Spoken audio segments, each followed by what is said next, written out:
I know where he keeps the others. A 5-year-old girl, barefoot, bleeding, standing in front of 150 Hells Angels outside a roadhouse at 10 o'clock at night. She held up a hand-drawn map. 9 children, underground, locked behind a coded door, 1 already dead. She'd walked 2 miles on shredded feet to find someone, anyone, who would listen. The biker president looked at her bruised wrists, looked at that map, and turned to 150 men. We ride. Now. What happened in the next 60 minutes would save 8 lives, end one man's freedom forever, and put every single biker in a courtroom fighting felony charges for doing what the law couldn't do fast enough. We just launched channel memberships. If you want to support more stories like this and help us keep bringing you these intense narratives, check out the membership options. Your support keeps this going. Before we continue, I need to know something. Where are you watching this from? Drop your country or city in the comments right now. Let's see how far this story has traveled. Gunnar saw her first. He was standing outside the Iron Forge on Route 9, smoking his 3rd cigarette of the night, when something moved at the edge of the parking lot. Small, low to the ground. For a second, he thought it was a dog. Then it stepped into the light. A little girl, blonde hair matted and tangled, an oversized gray t-shirt hanging past her knees, a man's shirt, not hers. No pants, no shoes. Her feet left dark smudges on the gravel. Blood. She was bleeding from her feet and she didn't seem to notice or care. Gunnar dropped his cigarette. Hey, sweetheart. She didn't stop, didn't flinch. She walked past the first row of motorcycles, 150 of them, packed tight, chrome catching the floodlights. She walked past the second row. She walked directly to Gunnar and stopped 2 feet in front of him. He crouched down. Up close it was worse. Bruises on her arms, raw marks around her wrists, a cut above her left eye, half-healed, crusted brown, dirt everywhere, under her fingernails, in the creases of her neck, ground into her knees. Sweetheart, where's your mom? Are you lost? She reached into the collar of the oversized shirt and pulled out a piece of paper, folded tight, damp from being pressed against her skin. She held it up with both hands. Gunnar took it, unfolded it. His face changed. It wasn't a child's drawing. It was a map, a road, a building, rectangular, carefully drawn, a door on the side marked with an X, and below the building, underground, a smaller rectangle. Inside it, small circles, 9 of them. At the bottom, in shaky handwriting pressed so hard the pencil had torn through in places. Other kids here. What is this? Gunnar's voice had dropped. I know where he keeps the others, the girl said. Her voice was thin, steady, practiced, like she'd said it 100 times in her head on the walk over. There are more kids, under the building. He locks the door, but I know the numbers. Gunnar stood up. He turned to the 3 men behind him. Get Roach, right now, go. One of them was already moving. Roach came through the front door 40 seconds later. Thomas Bowen, chapter president, 52 years old, silver hair pulled back, a face like weathered stone. He'd heard, there's a kid, and nothing else. He came out expecting a lost child from the neighborhood, maybe a runaway, maybe someone's grandkid wandered off. He saw the girl and stopped in the doorway. Then he moved, fast for a man his size. He crossed the porch, came down the steps, and crouched in front of her.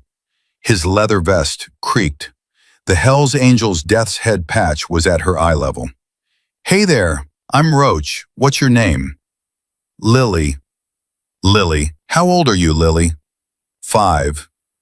5. Roach kept his voice level. Where'd you come from tonight, sweetheart?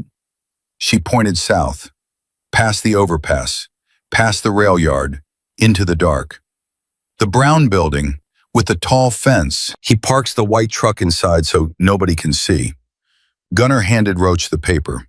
Roach unfolded it, studied the map. His jaw tightened. The tendons in his neck stood out. Who drew this? Me, I found a pencil on the stairs. He dropped it. I hid it under my mattress. And the paper? It was wrapped around the bread he brought us. Roach looked up at Gunnar, then back at Lily. How many other kids are in that building? 9. I counted. I'm number 10. The world went quiet. Gunnar put his hand on the porch railing and gripped it until his knuckles went white. A prospect named Danny, standing 3 feet away, turned his back and pressed his fist against his mouth. Roach didn't move. His face didn't change, but something behind his eyes locked into place, something hard and final, like a deadbolt turning. How long have you been there, Lily? A long time. He took me when there were flowers at the playground. Now there aren't flowers anymore. That was months. Roach did the math in his head, and it made him sick. Does he know you're gone? He went upstairs. He was yelling on his phone. He forgot to lock the door. I waited until it was quiet. Then I went up the stairs and pushed the outside door. It opens from the inside without the numbers. But from the outside, you need the numbers.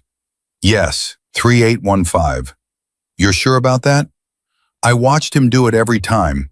Every time he went out and came back, always the same. I counted. 7 times I watched. 3815. Roach folded the paper, put it in his vest pocket, stood up. Gunnar, keep her here. Don't let her out of your sight. Then he turned and walked back inside.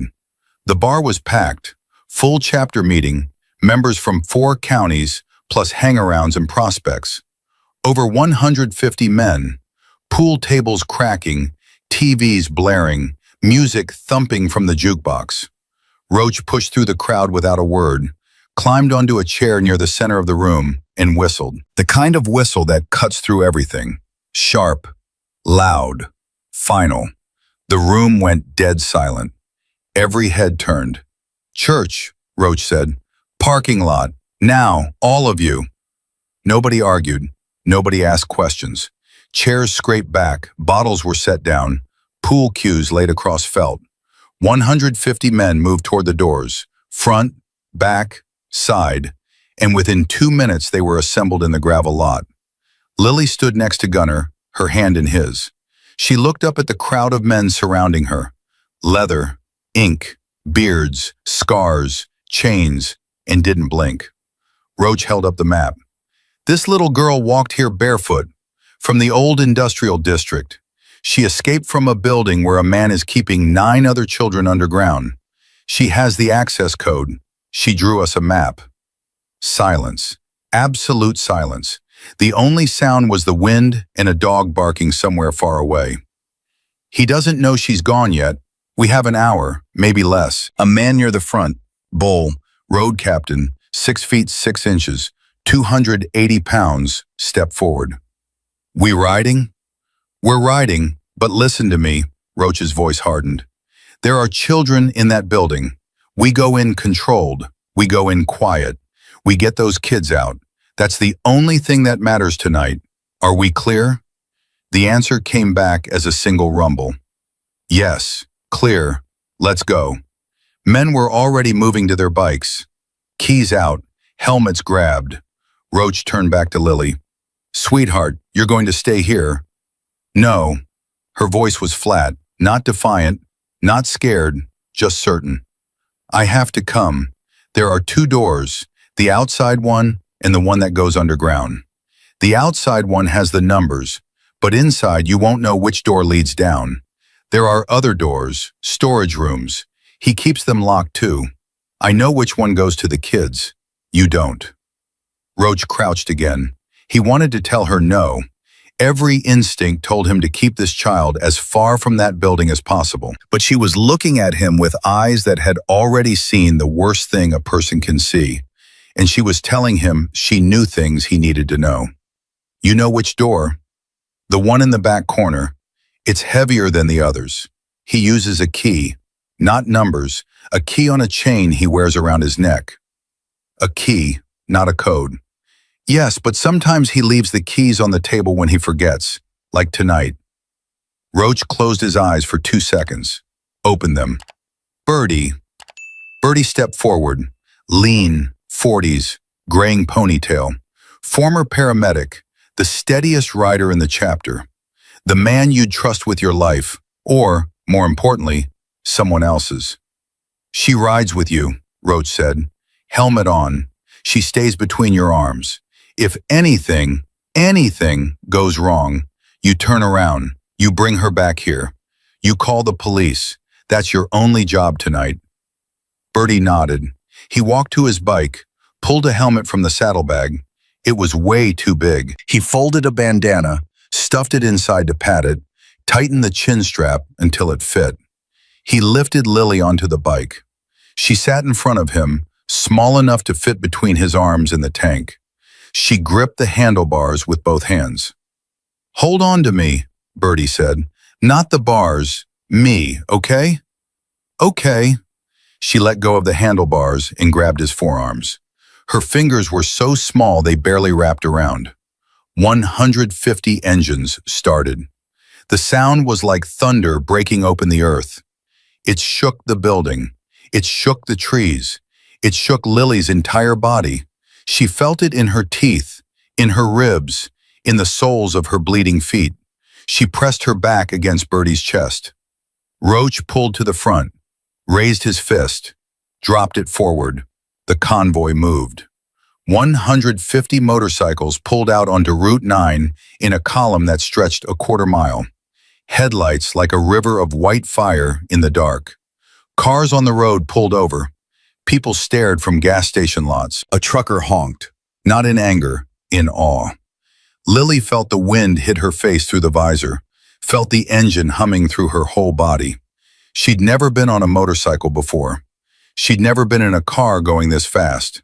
Her stomach dropped with every acceleration, every lean into a turn. She started counting streetlights. 1, 2, 3. Counting kept her brain working. Counting kept her from thinking about the other kids, about the dark, about Sophie, who'd stopped breathing 4 days ago, and nobody came to help. 7, 8, 9. She counted 9 lights before the convoy began to slow. Bertie leaned down close to her ear. "Almost there, kiddo. You're doing great." Lily didn't respond. Her eyes were locked on the darkness ahead, where the streetlights ended and the industrial district began, where the brown building was, where the man was, where 9 children were underground waiting for something that they'd stopped believing would come. Roach raised his left hand. The signal rippled back through the convoy. Engines dropped. Then, one by one, they cut out. 150 motorcycles coasted in silence. No engines, no headlights, just the whisper of tires on asphalt and the occasional boot dragging to steer. They stopped 200 yards from the building.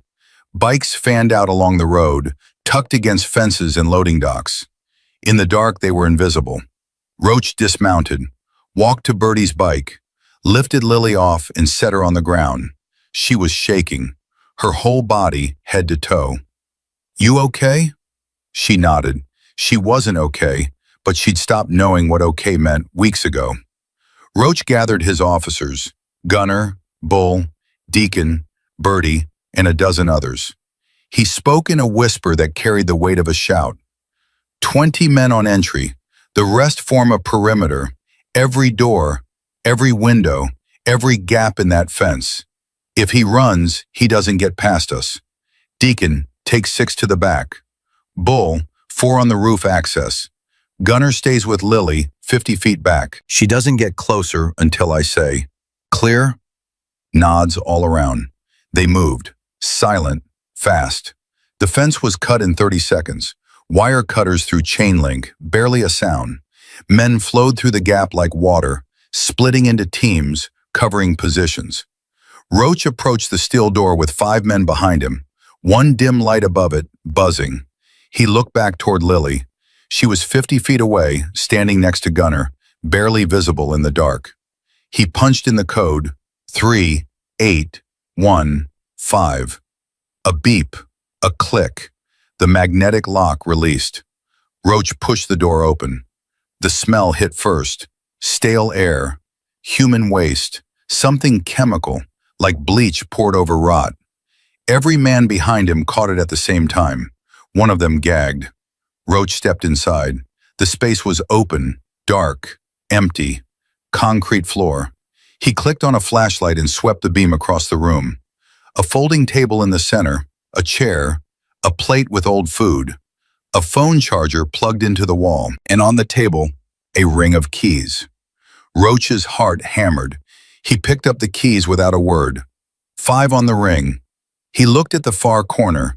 A heavy metal door, newer than everything else in the building. Reinforced. Deadbolt. He walked to it, tried the first key. Nothing. Second. Nothing. Third key. The deadbolt turned. Then, footsteps above. Everyone froze. The ceiling creaked. Someone was walking on the second floor. A toilet flushed. More footsteps. A door closed. Roach held up his hand. Wait. 30 seconds of silence. 40. 50. Nothing. He turned the handle and opened the door. A staircase going down. Narrow. Concrete steps. One bare bulb at the bottom. The smell from below was concentrated. Sweat, urine, fear. The smell of human beings kept too long in too small a space. Roach went down first, each step deliberate. At the bottom, another door. This one was slightly open, just like Lily said. He hadn't locked it. He'd been on his phone, yelling, distracted. Roach pushed the door open, and he made a sound he would never be able to describe. Not a word, not a groan, just air leaving his body like he'd been punched in the chest by God. 9 children. The youngest couldn't have been more than 3. A boy, curled on a foam pad, sucking his thumb, eyes wide and blank. The oldest was maybe 8. A girl pressed against the wall, arms wrapped around 2 smaller children, shielding them. Some were awake, staring at him with a kind of fear that doesn't scream because screaming never helped. Some were asleep or pretending to be. They were thin. They were filthy. They wore oversized men's t-shirts, the same kind Lily had been wearing. Some had bruises visible even in the dim light. A boy had a rag wrapped around his forearm, brown with old blood. In the far corner, one child wasn't moving. A girl with red hair, lying on her side, eyes half open, seeing nothing. She'd been gone for days. The boy next to her was still holding her hand. Bull came down the stairs behind Roach. He saw the room. His hand went to his face. He turned around, took 2 steps back up the stairs, and made a sound that came from somewhere deep and broken. Then he came back down, because the children were looking at them, and someone had to say something. Roach crouched, made himself small. These children had learned to fear large men. He knew that. "Hey there," he said. His voice cracked. He cleared his throat and tried again. "My name is Roach. That's a funny name, I know. I'm here to take you out of this place. Right now, tonight, nobody is going to hurt you anymore." Nobody moved. Nobody spoke. The girls shielding the 2 smaller children pulled them closer. "I know you're scared," Roach said. "You have every right to be. But there are people upstairs who are going to help you. Doctors, nice people. And outside there are 150 of my friends, and nobody is getting past them. Not tonight, not ever." A small voice came from the back of the room. A boy, maybe 6, with dark circles under his eyes and ribs showing through his shirt. "Is Lily okay?" Roach's throat closed. He swallowed. "Lily is okay. She's upstairs. She's the one who brought us here." "She said she'd come back," the boy said. "She promised." "She kept her promise." The boy stood up. His legs were unsteady. He walked to Roach and reached out his hand. Roach took it. The boy's hand was so small it disappeared inside his. "I want to go outside," the boy said. "Please." "Let's go outside." One by one, the others stood. Bull picked up the youngest, the 3-year-old boy who weighed nothing, who buried his face in Bull's leather vest and gripped the Hells Angels patches with fingers like twigs. Deacon carried a girl with a swollen ankle who couldn't walk. 2 other men came down and gently, carefully, lifted or guided each child up the stairs. Roach was the last to leave the basement. He stood for a moment at the door, looking back at the girl with red hair who would not be going home. Sophie Reeves, 7 years old. He didn't know her name yet, but he would, and he would never forget it. He pulled the door shut behind him, quietly, like closing a coffin. Upstairs, the man heard them. He'd been asleep. The noise woke him. Boots on concrete, voices, the unmistakable sound of his steel door being opened from the inside. He came down the internal staircase in sweatpants and a flannel shirt, rubbing his eyes. He stepped into the open room and found 6 Hell's Angels staring at him. His name was Carl Whitfield, 44 years old, brown hair going gray, average face, the kind of face you see at a gas station and forget by the time you're back in your car. He looked like someone's neighbor. He saw the men, the leather, the patches, and he ran. Bull caught him in 3 steps. It wasn't even close. Bull grabbed the back of his shirt, lifted him clean off his feet, and brought him down on the concrete. The impact echoed through the building. Whitfield screamed, "Help! Somebody!" "Nobody's coming," Bull said. His voice was the calmest thing in the room. "Well, that's not true. The police are coming. They're just going to take a little longer than we did." Roach walked over, stood above him, looked down. His fists were clenched so tight his fingernails cut into his palms. Every cell in his body was telling him to do something that would feel righteous and just and necessary. But outside, 8 children were being carried to safety, and those children needed this man alive, in a courtroom, answering for what he'd done, not beaten on a warehouse floor. "Zip him," Roach said, "and don't touch him again." They zip-tied Whitfield's hands behind his back. He was crying now. "You don't understand. I was helping them. I was taking care of." "Shut your mouth," Gunnar said from the doorway. "Shut your mouth or I will shut it for you, and nobody in this room will stop me." Whitfield shut his mouth. Roach pulled out his phone and handed it to Deacon. "Call 911. Tell them everything. Tell them to send every ambulance in the county." Deacon dialed. Roach walked outside. Lily was standing behind the concrete barrier where Gunnar had kept her. She saw the children being carried out. She recognized them, even in the dark, even wrapped in leather jackets that members had pulled off their own backs. Maya, Marcus, Ethan, the others. She counted. 1, 2, 3, 4, 5, 6, 7, 8. 8! She'd said 9. "Where's Sophie?" she asked Gunnar. "The girl with the red hair, where is she?" Gunnar looked at her. He opened his mouth, closed it. He was a man who'd spent 30 years in a motorcycle club, who'd seen violence and grief and hard living, and he could not find a single word to say to this 5-year-old girl. He didn't have to. Lily read it on his face. She sat down on the ground, pulled her knees to her chest, wrapped her arms around her shins. She rocked slightly, forward and back, the same way Sophie used to rock before she stopped moving. "I knew," Lily whispered. "I knew before I left." She wasn't breathing anymore. I told her to hold on. I told her I was going to get help. She didn't answer. Gunnar crouched next to her. He put his massive hand on her small back. He didn't say it was okay. He didn't say it would be all right, because it wasn't, and he respected her enough not to lie. "You did everything you could," he said, "more than anyone could have asked." Lily pressed her face against her knees. Her shoulders trembled, but she didn't cry. She'd stopped being able to cry weeks ago. Roach walked over. He looked at Lily. He looked at the children being wrapped in jackets and blankets. He looked at the building behind him. Then he looked at the sky, dark, full of stars, impossibly wide after months of concrete ceilings and bare bulbs. He crouched next to Lily. "Your mama," he said. "What's her name?" "Rachel." "Rachel Dawson?" Lily looked at him. "How do you know her last name?" Roach didn't answer that question, but in his mind he'd already connected it. The Amber Alert from April, the missing girl, the news coverage, the mother on TV crying, begging.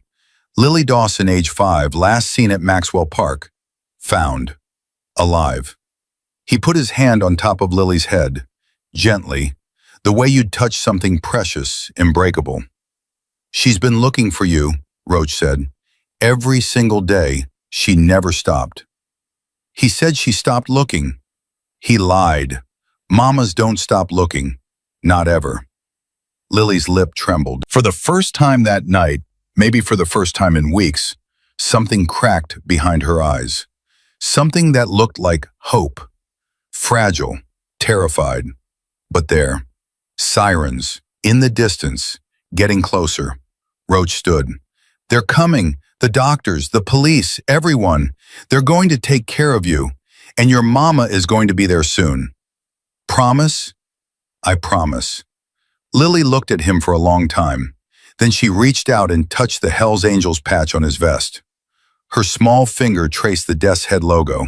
She didn't know what it meant. She didn't care. Thank you, she said. Roach's jaw worked. He nodded once, turned away, walked toward the road where 150 of his brothers stood in the dark, silent, waiting among their bikes. He stopped halfway, put his hands on his knees, bent over, took a breath that shuddered through his entire body. Then he straightened up, set his jaw, and went to meet the police. The first cruiser came around the corner with its lights on and siren off. Then a second, then a third, then 2 ambulances, then a black SUV with no markings that Roach recognized immediately as federal. He stood in the middle of the road, hands visible, palms out. Behind him, 150 Hells Angels stood among their bikes. Nobody moved. Nobody spoke. The flashing red and blue lights swept across their faces and made the whole scene look like something out of a fever dream. 4 officers stepped out of the first cruiser with their hands on their weapons.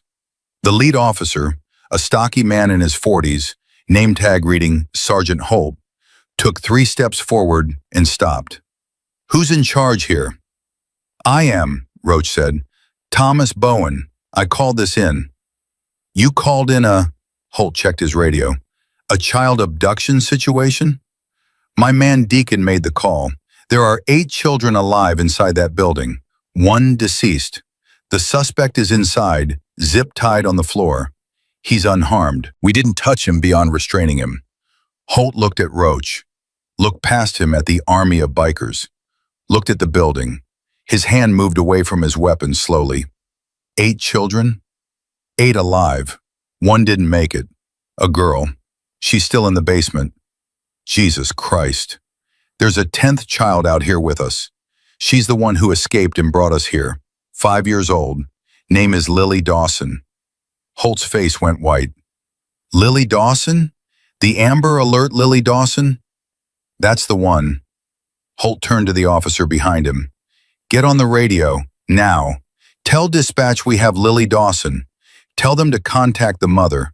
Tell them to send child services, FBI, everyone. Go. The officer ran back to his cruiser. Holt looked at Roach again. You broke into that building. Yes. With a child. She had the access code. She knew the layout. We wouldn't have gotten in without her. That doesn't make it legal. No, Roach said. It doesn't. They stared at each other for 3 seconds. Then Holt shook his head and walked toward the building. Over his shoulder, he called back, Nobody leaves. Not one of you. Understood? We're not going anywhere, Roach said. The paramedics moved fast. 2 teams went inside. A third came to Lily. She was still sitting on the ground behind the concrete barrier with Gunner, knees pulled to her chest, rocking. A female paramedic, young, dark hair, gentle hands, crouched in front of her. Hi, sweetie. My name is Chris. Can I take a look at you? Lily held out her arms without being asked, like she'd done it before, like she was used to being examined by people she didn't know. Chris looked at the bruises, looked at the wrists, looked at the feet, cut, swollen, caked with dried blood and gravel.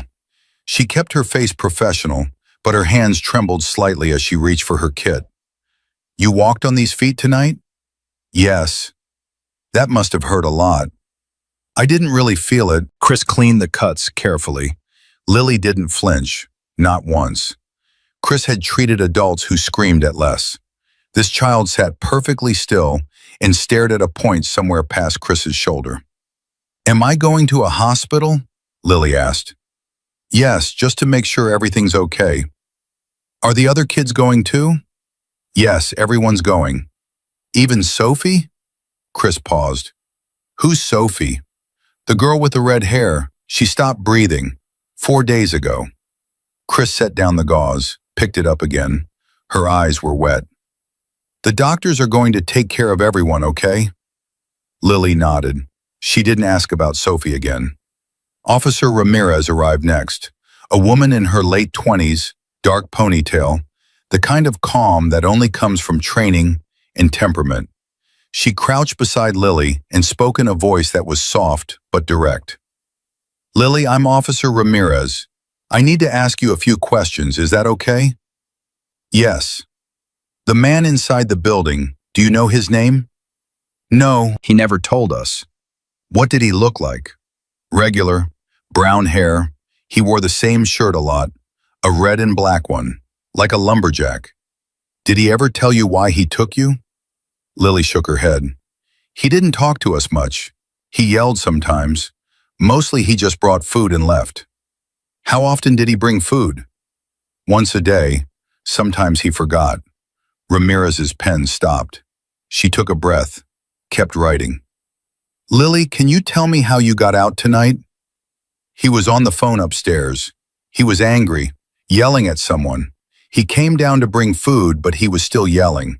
He left the door open, the one between the big room and the stairs to us. He always locks it, but tonight he didn't. He just went back upstairs. And you saw your chance. I waited a long time, until I couldn't hear him anymore. Then I told Marcus, he's the boy next to me. I told him I was going to get help. He said, don't go. He was scared.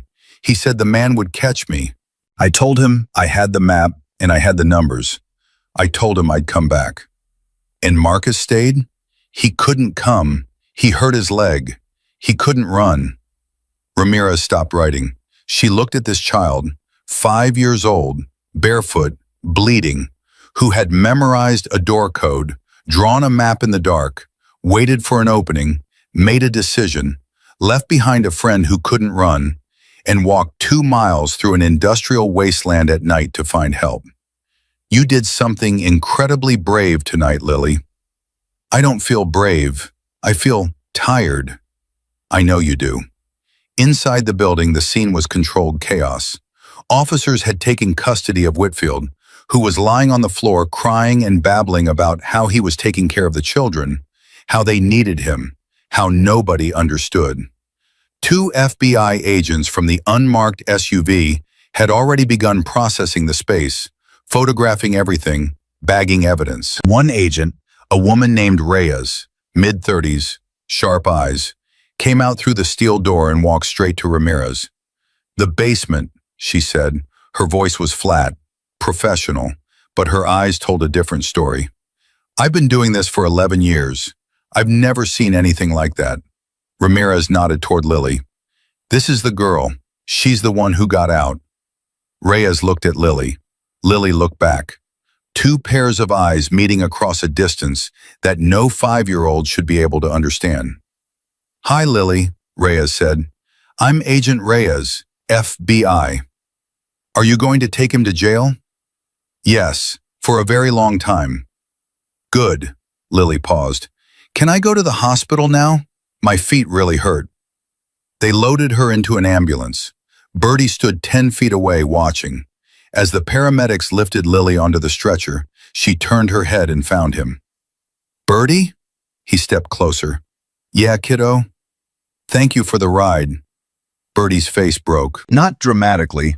He was a man who kept things inside. But his chin dropped and his eyes squeezed shut for just a second. He nodded. Couldn't speak. The ambulance doors closed. The last thing Lily saw through the back windows was Bertie standing in the road, one hand raised, not waving, just holding his hand up like a promise. The hospital was a different kind of overwhelming.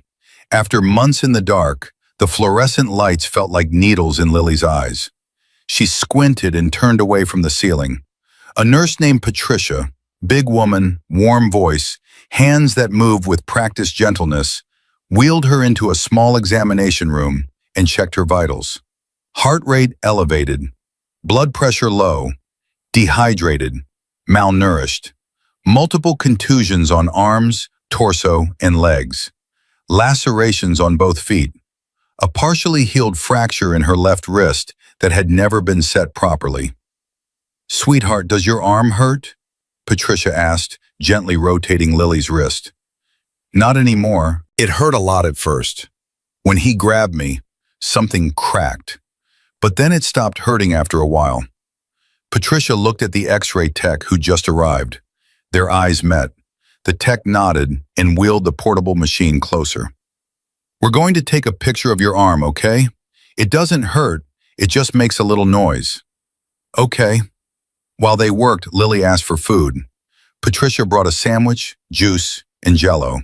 Lily ate everything in 3 minutes, asked for more. Patricia brought another sandwich and a banana. Lily ate half the sandwich before her stomach seized, and she had to stop. "Take it slow," Patricia said. "Your tummy needs to get used to eating again." He only brought food once a day, sometimes just bread, sometimes nothing. Patricia set the tray aside, turned her back to Lily for just a moment. When she turned back, her eyes were red, but her voice was steady. "You're safe here. Nobody's going to forget to feed you, I promise." Then the detectives came. Detective Torres arrived first, the same man who'd spoken with Roach outside. He'd traded his jacket for a visitor's badge and brought a tablet to take notes. He pulled a chair close, sat at eye level, and spoke in a voice that was careful, but not condescending. "Lily, I know you're tired. I know people keep asking you the same questions, but I need to hear everything from you, starting from the beginning, from the park." Lily looked at her hands. The nurse had cleaned them, but the fingernails were still ragged and dirty. She'd bitten them down to nothing in that basement, a nervous habit she'd never had before. "Maxwell Park," she said. "I was on the swings. My mom was on the bench. She was talking on her phone." "What day was that?" "A Saturday. I remember because I didn't have school." "What happened?" "A man came over. He was smiling. He said his puppy ran away, a little white puppy named Snowball. He asked if I'd help him look for it." "And your mom?" "She was still on the phone. She didn't see him, so you went with him. He said, 'Please.' My mom always told me to help people when they asked nicely." Torres typed. His jaw was tight. "We walked behind the big trees, past the parking lot. He said the puppy went that way. Then he stopped smiling. He picked me up really fast. I tried to scream. He put something over my mouth, a cloth. It smelled like medicine. Everything went fuzzy. I woke up in the truck." "In the back?" "Yes, on the floor. It was dark. There was a blanket, but it smelled bad. 2 other kids were there, a boy named Marcus and a girl who wouldn't talk. She just cried." "Then what?" "He drove for a long time. Hours maybe. I don't know. Then he stopped. He opened the doors. He told us to get out and go inside. He wasn't smiling anymore. He pushed Marcus when Marcus didn't move fast enough." "Did he use the keypad on the door?" "Yes. 3815. He did it fast, but I was watching. I always watch numbers. My mom says I'm good with numbers." "Your mom's right. Is she coming?" "She's on her way right now. They called her." Lily's lower lip trembled. It was the first time her composure cracked in front of a professional. "She's really coming?" "Really coming, I promise." "He told me she stopped looking. He said nobody was looking for me anymore. He said nobody cared." Torres set the tablet down. He leaned forward. "Lily, listen to me. Your mama has been on television. She's been on the news. She did interviews. She held vigils. She put up flyers in every store and every street corner for 50 miles. She has not stopped looking for you for one single day. Not one. Lily's face crumbled. Her eyes filled. For the first time that night, tears spilled down her cheeks. Not sobbing, just tears, running silently, like a dam that had held for 2 months finally giving way. Torres handed her a tissue. Waited. Didn't push. After a minute, Lily wiped her eyes and straightened up. What else do you want to know? The basement. Tell me about it. It was underground. You go downstairs. Then there's a door with a lock. He uses a key. Inside, it's one room. Not very big. There are foam pads on the floor. Like camping pads, but thinner. One light on the ceiling. A bucket in the corner. A bucket? For the bathroom. Torres closed his eyes briefly. Opened them. How many children were there when you arrived? 6. So with us 3, it was 9. Can you remember any of their names? Maya. She had brown hair. She was 7. Marcus was 6. Ethan was really little, maybe 3. He cried all the time at first. Then he stopped crying and stopped talking. Sophie had red hair. She was 7 too. She was nice. She shared her blanket with me. Sophie Reeves? I don't know her last name. We didn't use last names, just first names. Torres made a note. Anyone else? A boy named James. He was 8. He was there the longest. He said he'd been there since winter. There were 2 other girls, but they didn't tell me their names. They didn't talk to anyone. They just lay on the pads and stared at the wall. Did the man hurt you? Lily touched her arm. The bruises. He hit me when I asked for more food. He grabbed my wrist really hard once. That's when it cracked. And he kicked Marcus for crying. Anything else? He put us in the dark sometimes, when he was mad. He'd turn off the light and leave. For a long time. Hours. The little ones would scream. James would try to calm them down. He was good at that. And Sophie? Lily went quiet. Her hands twisted in her lap. Sophie got sick. She started coughing. Then she got really hot, like a fever. She shook a lot. I told him, I yelled at him when he brought food. I said, Sophie's sick. She needs a doctor.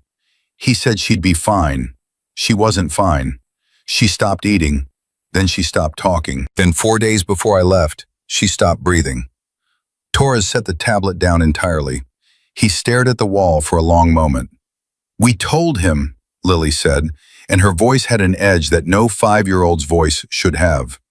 James banged on the door. He yelled and yelled. He said Sophie wasn't breathing. The man came down and looked at her. He didn't do anything. He just looked at her and went back upstairs. He left her there? He left her there, with us. She was right next to me. For 4 days. Marcus held her hand the whole time. He said he didn't want her to be alone. Torres picked up the tablet. His hands were not steady. He typed for a long time. Lily, I need to ask you one more thing. The bikers, the men who came with you tonight, did they tell you what to say to the police? No. Did they ask you to protect them? To say nice things about them? No. Roach told me to tell the truth. All of it. He said don't leave anything out and don't protect them. He said that? Yes, he said that. Torres nodded. He picked up his tablet, pushed back his chair and stood. You did good, Lily. You did real good. That's what Roach said too. Torres almost smiled. Almost. He walked to the door, opened it, and stepped into the hallway. He leaned against the wall, pressed his fingers to the bridge of his nose, and took 3 long breaths. Then he straightened up and went to file his report. 20 minutes later, the door to Lily's room burst open. A woman came through it like a storm, blonde hair everywhere, mascara smeared, wearing a coat thrown over pajama pants and slippers. She'd driven 40 minutes in 12. She'd run 3 red lights. She'd left her car in a fire lane with the engine still running. Rachel Dawson saw her daughter sitting on the examination table in an oversized hospital gown, feet bandaged, arm in a temporary splint. and she made a sound that wasn't a word.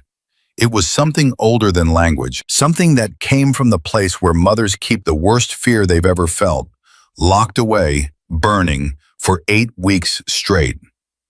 "Baby," she crossed the room in 2 steps. "Baby, oh God, baby." Lily slid off the table. Her bandaged feet hit the floor and she winced, but she didn't stop. She ran. 3 steps. Her mother caught her, swept her up, pulled her so close that Lily could hear her heartbeat slamming against her ribs. Rachel sank to the floor, holding Lily, rocking, sobbing so hard she couldn't breathe. "I looked for you. Every day. Every single day. I never stopped. I put up signs. I went on TV. I drove around looking. I never stopped. He lied to you. Do you hear me? He lied." "I know," Lily said. Her voice was muffled against her mother's neck. "Roach told me. He said mamas don't stop looking." "Who?" "Roach. He's the one who came, with the motorcycles." Rachel pulled back, held Lily at arm's length. Her eyes were swollen. Mascara tracked down her cheeks like bruises. She looked at the bandages, the splint, the fading bruises on her daughter's arms. "What did he do to you?" "Mom, what did he do?" "I don't want to talk about it right now." Rachel's face shattered. Every piece of composure she'd held together for 8 weeks, every press conference, every police meeting, every night lying awake staring at the ceiling, fell apart at once.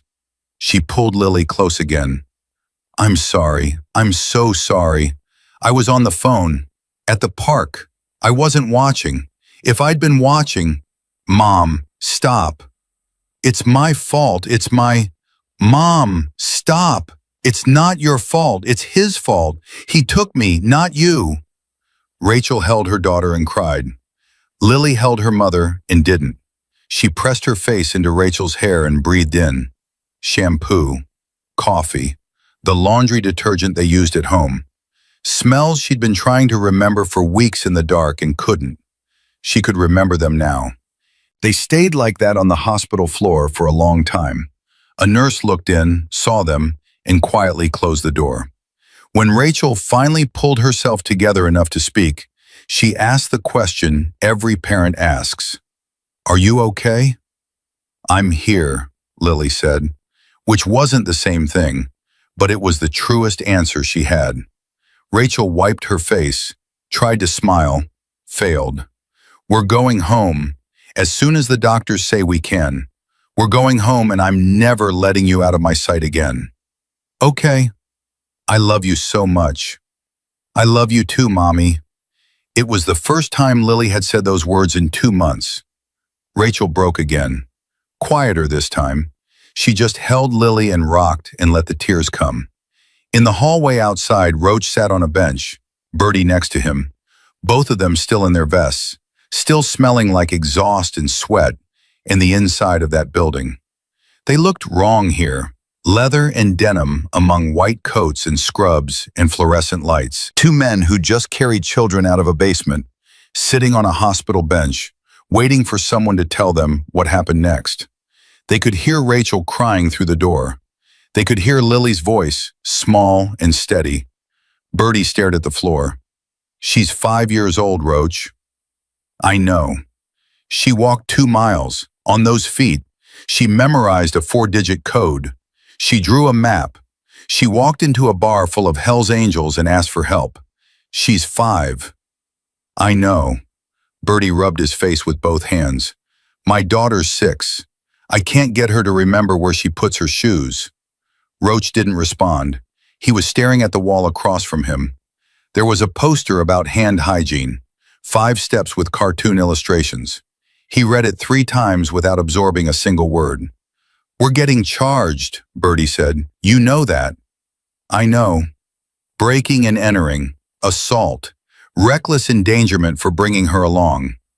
"I know." "Was it worth it?" Roach turned and looked at him. "You carried a 3-year-old boy out of that basement tonight. He held onto your vest so tight you'll have to replace the stitching. You're asking me if it was worth it?" Bertie nodded slowly. Yeah, stupid question. They sat in silence. The hospital hummed around them. Machines beeped. Carts rattled down hallways. Somewhere on another floor, 8 children were being examined, treated, photographed, documented. 8 children who would have spent another night underground if a 5-year-old girl hadn't found a pencil on a staircase. A door opened down the hall. Detective Torres stepped out, saw Roach, and walked over. Mr. Bowen. Detective. I need statements from you and your men, everyone who entered that building tonight. You'll have them.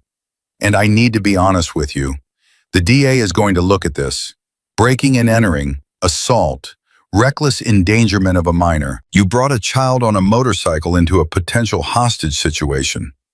I did. Why? Because she had the code and we didn't. Because she knew which door led to the children and we didn't. Because there were 9 kids in a basement and we had an hour before he found out she was gone. You could have called us. Could you have gotten there in time? Torres was quiet. She walked 2 miles to find us, Roach said. She didn't find a police station. She found a bar. She found us. And she asked us to help. What were we supposed to do? Tell her to wait? Call a hotline? Fill out a form? Torres studied him. Off the record? Off the record. If that was my kid in that basement, I'd have done the same thing. Then you know why we did it. Torres put his notebook away. I'm going to need those statements first thing tomorrow. Every member of the entry team, full account. Don't leave anything out and don't embellish. The cleaner this is, the better your chances. Understood. Torres turned to leave, then stopped. The little girl, Lily. Yeah? She told me everything, every detail, the code, the layout, the timeline, how she escaped, how she found you, how you went in. She told me you said to tell the truth and not protect you. That's right. You know that actually helps you. In court, if she tried to cover for you, it would look coached. The fact that you told her to be honest, that matters. Roach hadn't thought about court, hadn't thought about himself at all tonight. He'd been thinking about a room underground with 9 foam pads and a bucket in the corner, and a girl with red hair who'd never go home. I didn't tell her that for court, Roach said. I told her that because it's the right thing to do. Torres nodded once. Then he walked away. Roach leaned back against the wall, closed his eyes. Beside him, Bertie's breathing was slow and heavy. The kind of breathing a man does when he's trying not to fall apart. Down the hallway, a door opened. Rachel Dawson stepped out, Lily in her arms. Lily's head was on her mother's shoulder, eyes half closed. Rachel looked wrecked, mascara gone, eyes swollen, nose red. But she was holding her daughter, and her daughter was alive. And for right now, in this hallway, under these harsh lights, that was everything. Rachel saw Roach, stopped. Their eyes met. She didn't know who he was. She only knew what the officers had told her. Bikers, Hell's Angels. They went in and got the children out. Your daughter led them there. Are you Roach? She asked. Yes, ma'am. Rachel shifted Lily on her hip, took 2 steps forward, and then she did something Roach didn't expect. She reached out and grabbed his hand, squeezed it, hard. Her grip was shaking. Thank you, she said. Her voice broke on the second word. Thank you for bringing my baby back. Roach looked at her hand around his, looked at Lily, half asleep on her mother's shoulder, looked at Rachel's face. A face that had been on the news for 8 weeks, begging, pleading, refusing to give up. She brought herself back, he said. We just followed. Rachel squeezed his hand one more time.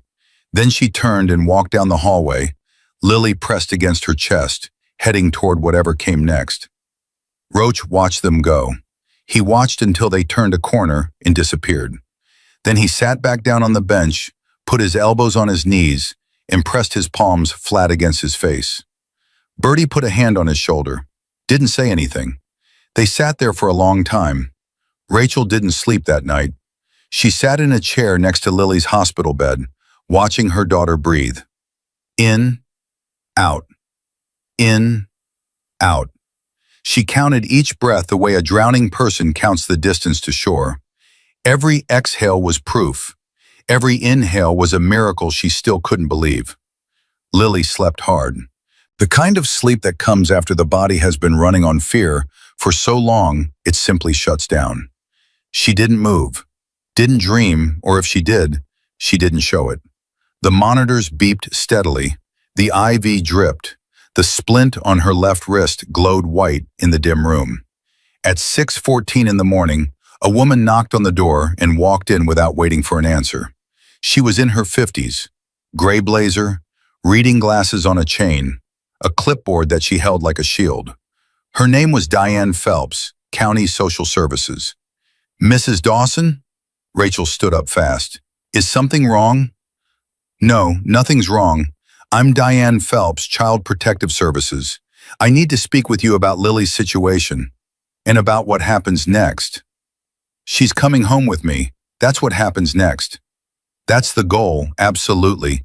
But there are procedures we need to follow. Medical clearance, psychological evaluation, a home assessment."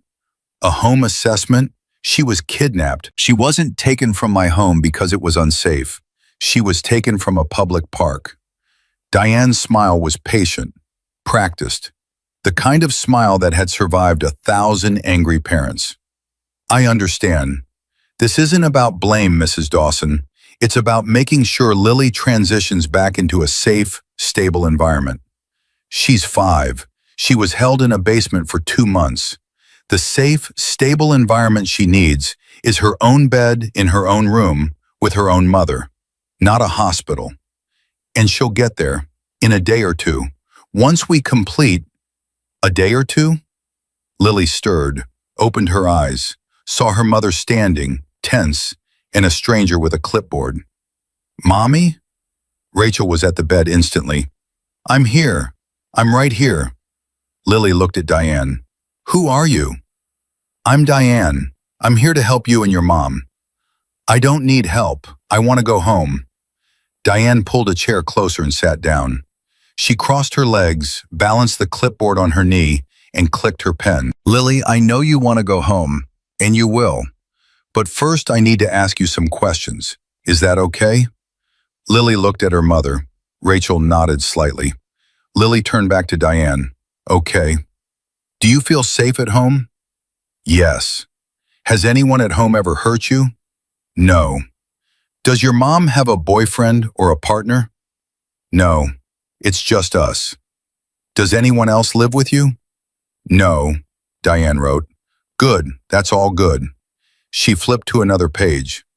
"Now I need to ask you about the men who helped you last night, the motorcycle club." Lily sat up straighter. "The Hells Angels." "Yes. Can you tell me what happened when you got to the bar?" "I showed them my map. I told them about the other kids. They came and got them out." "And they took you with them? Back to the building?" "Yes." "On a motorcycle?" "Bertie's motorcycle. He was nice. He made sure the helmet fit." Diane set her pen down, leaned forward. "Lily, what those men did, taking you on a motorcycle, bringing you to a dangerous place, that wasn't safe. Do you understand?" Lily stared at her. The look on her face was something Diane had never seen on a child that young. Not anger, not confusion, clarity. The kind of clarity that comes from having lived through something so terrible that adult nonsense no longer registers as anything but noise. "They got the kids out," Lily said. "I know, but..."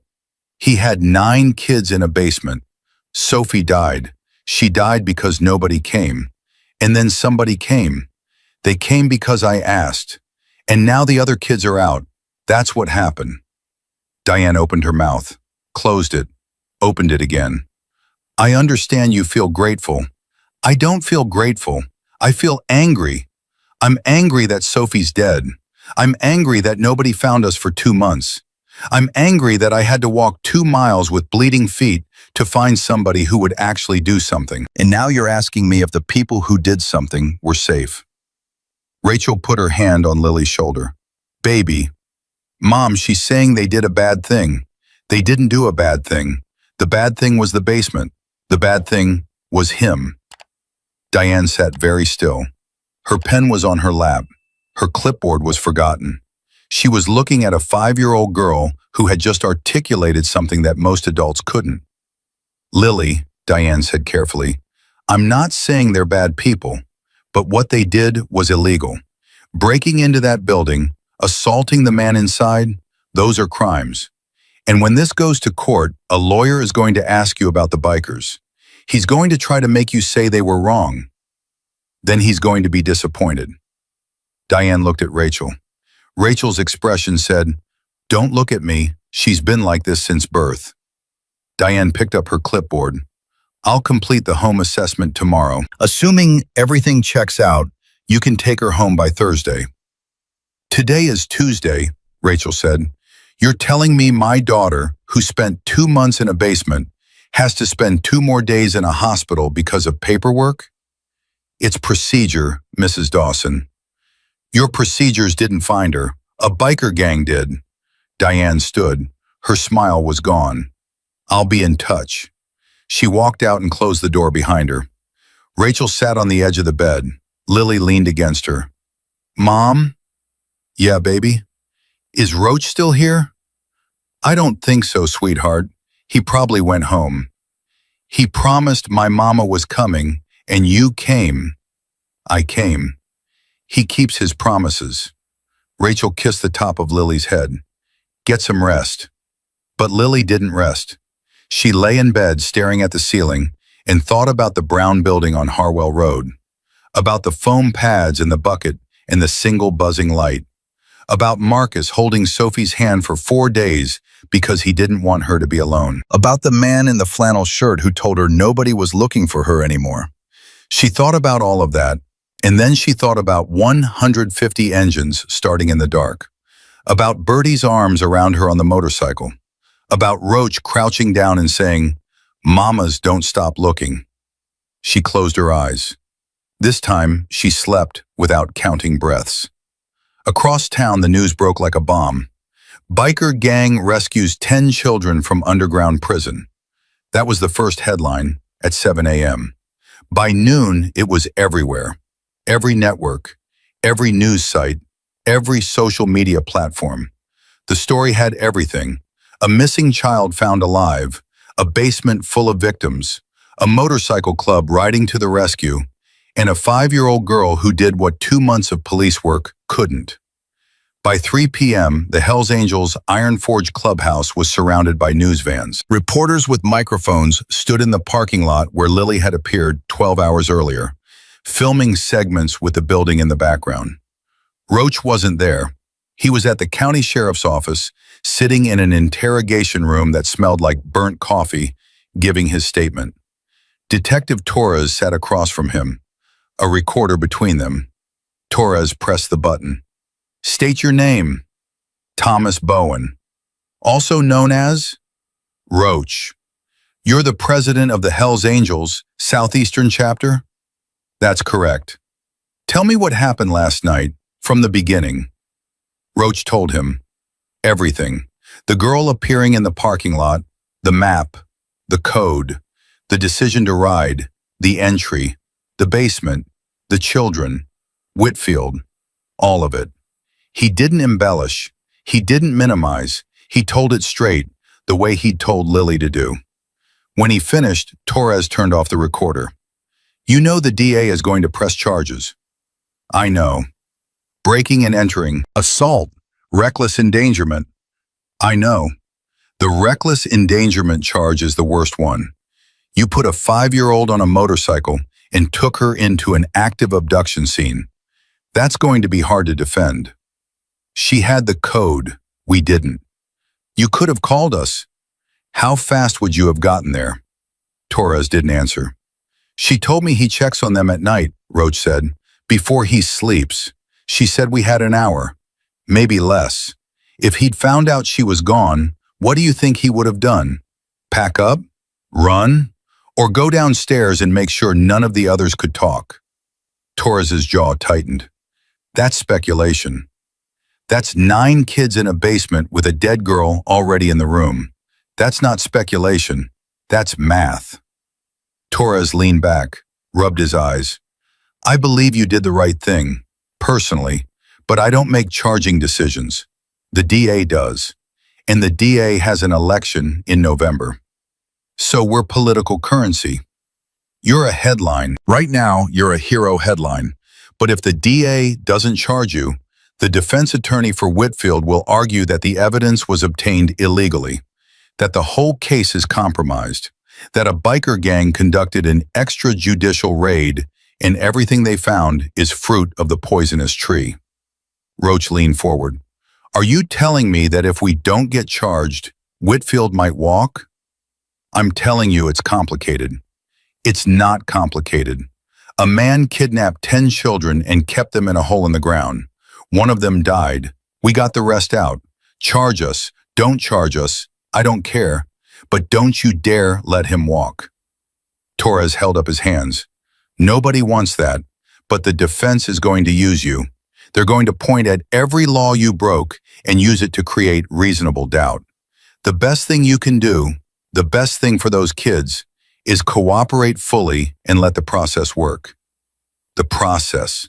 Roach almost laughed. The process had 2 months to find those kids. The process had an Amber Alert and a task force and a budget. And those kids were 12 minutes from a sheriff's station the entire time. The process failed. Torres didn't argue. He couldn't. Roach stood. Are we done? For now, don't leave town. Wasn't planning on it. Roach walked out of the sheriff's office into blinding sunlight and a wall of cameras. Reporters surged forward. Microphones jabbed at his face. Questions came from every direction. Mr. Bowen, how did you find the children? Is it true a 5-year-old girl led you to the building? Do you expect to be charged? Are you a hero or a vigilante? Gunnar appeared at his side, cutting through the crowd like a plow through snow. He put his arm around Roach's shoulders and steered him toward a truck idling at the curb. Don't say a word, Gunnar muttered. Not one word. Roach didn't. He climbed into the truck, slammed the door, and stared straight ahead while Gunnar pulled away from the curb and the cameras shrank in the rearview mirror. Lawyer called, Gunnar said, driving. Pete Marchetti. He's taking the case pro bono. Why? Because his granddaughter was in that basement. Roach turned sharply. What? Maya, the girl with brown hair, 7 years old. Pete Marchetti's granddaughter. She was taken from a school bus stop in March. He's been living in hell for 3 months. Roach stared at him. And now he wants to represent us? He said, and I quote, I will defend those men for free until the day I die or the day they're acquitted, whichever comes first. Something shifted in Roach's chest. Not relief. It was too early for relief. But something. A brick removed from the wall of dread that had been building since Torres first mentioned charges. What's his record? 32 years. Former federal prosecutor. Switched to defense 10 years ago. He doesn't lose, Roach. The man does not lose. 2 days passed. Lily went home. Rachel carried her through the front door of their apartment, set her down in the living room, and watched her daughter stand very still, looking around at everything like she was memorizing it. The couch, the TV, the crayon drawings on the refrigerator, the chipped coffee mug on the counter that Rachel always forgot to put away. It's the same, Lily said. Of course it's the same. I thought it would be different. Rachel knelt down. Nothing changed here, baby. Everything was waiting for you. Lily walked to her bedroom, stood in the doorway. Her bed was made. Her stuffed animals were lined up on the pillow. A bear, a rabbit, a frog. Her purple backpack was hanging on the hook by the door, packed for a school day that never happened. She climbed onto the bed, pulled the bear close, pressed her face into its fur. It smelled like home, like before. Rachel watched from the doorway. Her hands gripped the doorframe so hard, her knuckles ached. Mom? Yeah? Can you leave the light on tonight? I'll leave every light in the house on. That first week was hard in ways Rachel hadn't expected. Lily didn't cry, didn't scream, didn't throw tantrums. She was quiet, too quiet. She ate when food was put in front of her, but never asked for it. She slept with every light on and woke up at exactly 3 a.m. every night, the time the man used to check on them. She drew constantly, but she only drew one thing, the building, over and over. The brown rectangle, the fence, the door with the X. She drew it from the front, from the side, from above. She drew it in crayon, in pencil, in marker. Rachel found 17 drawings in 3 days. On the 4th day, Rachel sat down next to Lily while she was drawing. "Sweetheart, you keep drawing the same thing." "I know. Do you want to draw something else?" "Not yet." "Why not?" Lily put down the crayon. "Because I need to remember it exactly right, for when I have to tell them in court. I need to remember everything." Rachel's throat closed. Her 5-year-old daughter was preparing her testimony. "You don't have to think about court right now." "Yes, I do. The detective said I have to testify. If I want him to go to prison, I have to testify. And I want him to go to prison." "Baby, he killed Sophie, Mom. He didn't shoot her or stab her, but he killed her. She was sick and he didn't help her. She asked for help and he didn't care. So I have to go to court and I have to tell them exactly what happened, every single detail, because Sophie can't." Rachel pulled Lily into her lap, held her tight. Lily didn't resist, but she didn't melt into it either. She sat upright, stiff, like a soldier at attention. "I know you're scared," Rachel whispered. "I'm not scared. I was scared in the basement. I'm not scared anymore. I'm angry." "It's okay to be angry." "I know." On day 6, the charges came down. Not against Whitfield. Those had already been filed. 12 counts of kidnapping, 10 counts of false imprisonment, multiple counts of aggravated assault on minors, 1 count of involuntary manslaughter for Sophie Reeves. The new charges were against the Hells Angels. Roach, Gunner, Bull, Birdie, Deacon, and 15 other members of the entry team were charged with breaking and entering, criminal trespass, assault and battery, and reckless endangerment of a minor. The news coverage was immediate and furious. Half the country was outraged at the bikers being charged. "They rescued children and now they're criminals?" read one headline. Social media exploded. A petition to drop the charges gathered 300,000 signatures in 2 days. Hashtags like #FreeRoach and #HellsAngelsHeroes trended nationally. The other half, smaller, quieter, but legally correct, argued that vigilante justice was still illegal, that the bikers had put a child at risk, and that if you let people break into buildings and assault suspects without consequence, the whole system falls apart. Lily saw the news coverage by accident. Rachel had left the TV on while making dinner, and a report came on showing footage of the building on Harwell Road with police tape around it. Then Roach's mugshot appeared on screen. Lily dropped her crayon. "Mom, that's Roach." Rachel grabbed the remote. Too late. "They arrested him?" Lily's voice rose. "They arrested Roach?"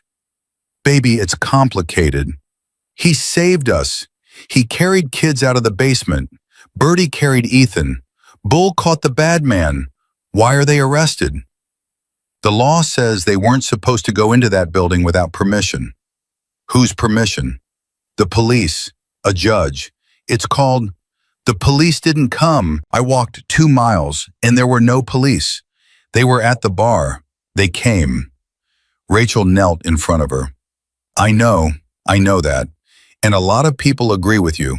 But there are rules. The rules are wrong." Rachel didn't have an argument for that. She pulled Lily close. Lily was rigid, vibrating with a fury that no 5-year-old should carry. "I want to talk to Roach," Lily said. "I don't think that's a good idea right now." "Why?" "Because the lawyers, on both sides, they're going to say you're too close to him, that he influenced you. If you talk to him now, it could hurt his case and yours." Lily pulled back. "I'm not too close to him. I'm just telling the truth. I know, baby, but that's what the lawyers will say. Lily's hands balled into fists. I hate lawyers. Rachel almost smiled. Almost. Me too, sweetheart. The next morning, Pete Marchetti came to their apartment. He'd called ahead. Rachel had agreed to a meeting after confirming his identity. Former federal prosecutor, current defense attorney, and grandfather of Maya Marchetti, one of the 9 surviving children. He was in his 60s, silver hair, wire-rimmed glasses, expensive suit that he wore like a second skin. He shook Rachel's hand with both of his. His grip was firm, but his eyes were wet. Mrs. Dawson, I'm Pete Marchetti. My granddaughter Maya was in that basement. Your daughter saved her life. Rachel's composure cracked. I'm glad she's okay. She's not okay, not yet, but she's home, because of Lily. He sat at their kitchen table. Rachel made coffee. Lily sat across from him, studying his face the way she studied everything now, carefully, memorizing details. You're the lawyer, Lily said, for Roach. That's right. Are you going to help him? I'm going to try. He didn't do anything wrong. Marchetti leaned forward. Lily, I need to be honest with you. Legally, Roach and his men did break the law. They entered private property without a warrant. They physically restrained a man. They brought you, a minor, into a dangerous situation. Those are facts. But the law also recognizes something called necessity. It means that sometimes breaking the law is justified because the alternative is worse. If Roach can prove that calling the police would have taken too long, that the children were in immediate danger, that there was no other option, then a jury might decide that what he did was necessary. It was necessary. I believe you. My job is to make 12 strangers believe you too. Lily thought about this. I can tell them. I can tell the jury what happened. Marchetti looked at Rachel. Rachel's face was tight. That's actually what I came to talk about, Marchetti said. Lily will be a witness in Whitfield's trial. The prosecution will call her. But she might also be called as a witness in the biker's case. And here's where it gets tricky. He turned back to Lily. The lawyer defending the bad man, the one who took you, he's going to try to use the bikers against you. He's going to say they coached you, that they told you what to say, that you're confused because of what happened. I'm not confused. I know, but his job is to create doubt. And the easiest way to do that is to make the jury focus on the bikers instead of the basement. Rachel set her coffee down. So what do we do? Lily tells the truth. Exactly what happened. No more, no less. She doesn't defend the bikers.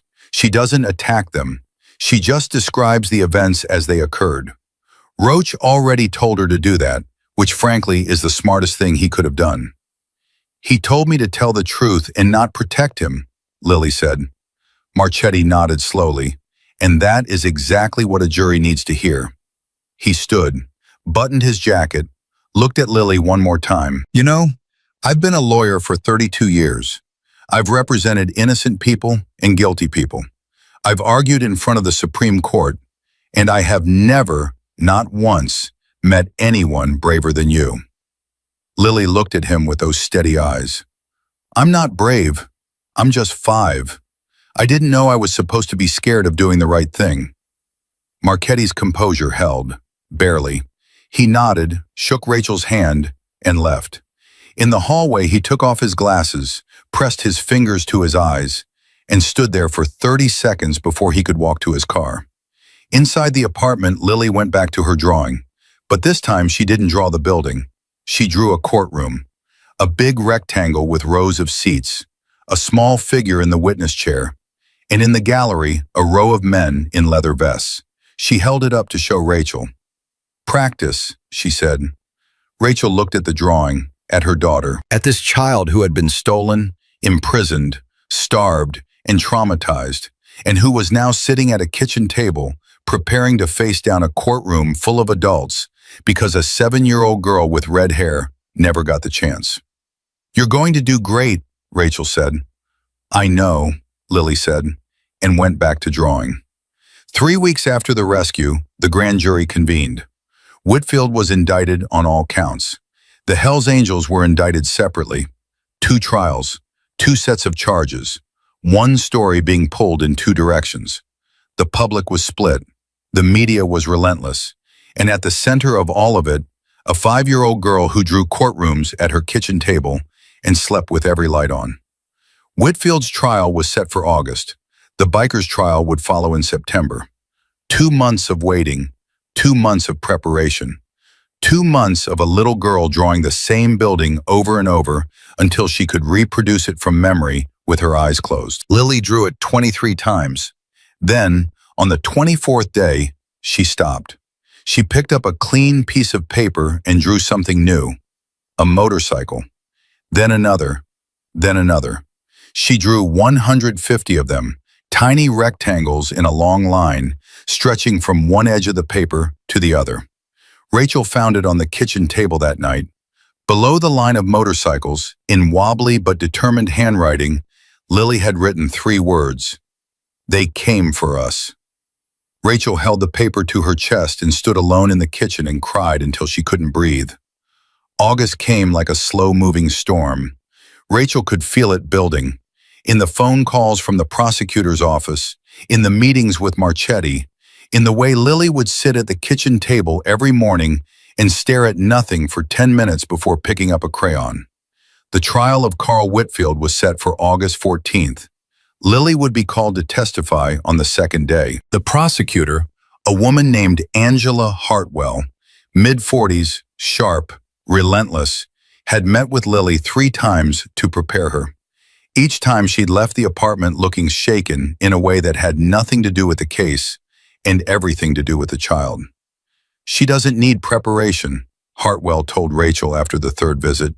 She needs a childhood. But since we can't give her that right now, we'll settle for a conviction. The morning of the trial, Rachel dressed Lily in a blue dress with white flowers. Thrift store, $7. It was the nicest thing Rachel could afford. She brushed Lily's hair, now clean and growing back from where it had been matted and tangled. She knelt in front of her daughter and straightened the collar.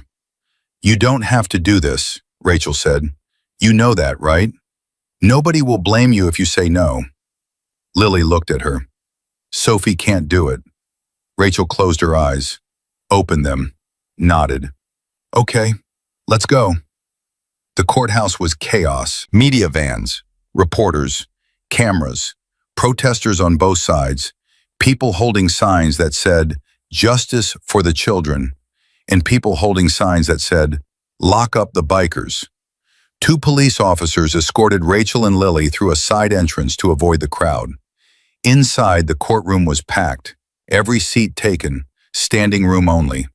The judge, a man named Judge Walter Henley, 60s, gray-haired, known for running a tight ship, had already threatened to clear the room twice. Whitfield sat at the defense table. He looked different than the night of the arrest. Clean-shaved, hair combed, wearing a button-down shirt and slacks. He looked ordinary, like someone's accountant, like someone you'd hold a door open for. His attorney, Martin Cole, sat beside him.